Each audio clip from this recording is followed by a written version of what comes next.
நமக்கு தென்பட்டது. அதில் இறங்கி ஜாரத்தை முடித்துவிட்டு அதையும் இதோடு இணைத்து உங்களிடம் காட்டினேன். அதற்கு எதிராகவே ஒரு பள்ளிவாயலும் ஒன்று காணப்படுகிறது. என்னுடைய தர்காவோட பேர் என்னன்னு பார்த்தீங்கன்னா ஹஜ்ரத் சையது பாபா சாஹிப் ரஹ்மத்துல்லாஹி அலைஹி அன்னவருடைய தர்கா ஷரீஃபாக இருக்கப்படுகிறது. ஹஜ்ரத் சையத் பாபா ஷாஹிப் அப்படிங்கிற மாதிரி தர்கா இங்கே ஒன்று அடக்கமாக இருக்கிறாங்க. இன்ஷால்லா இவங்களும் இறைநேச திருந்தவியா இருக்கிறாங்க. மெயின் ரோட்ல இருக்கிறாங்க. சார்பீர் வழியில்லாக்களாக இங்கே அடக்கமாக இருக்கிறாங்க. சார்பீர் அப்படிங்கிறத சொல்லப்படுது. இருக்குன்னா அந்த பொது கபர்ஸ்தான் மாதிரி இருக்குது. அங்கிட்ட ஒரு விவசாய நிலங்கள் எல்லாம் சூழ்ந்ததாக இருக்குது. கொடிமரம் பார்த்தீங்கன்னா விண்ணை தொடும் அளவுக்கு நல்ல ஒரு பெரிய மூங்கிலை கொண்டு அழகிய ஒரு கொடிமரம் இருக்குது. இதோட வரலாறு இன்ஷா அல்லாஹ் ஒரு குறுகிய காலங்களில் வெளியிடப்படும்.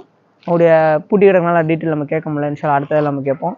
அதுக்கு ஏற்ற மாதிரி பார்த்தீங்கன்னா ஒரு தொழுகை பள்ளியும் இருக்குது. அந்த தொழுகை பள்ளி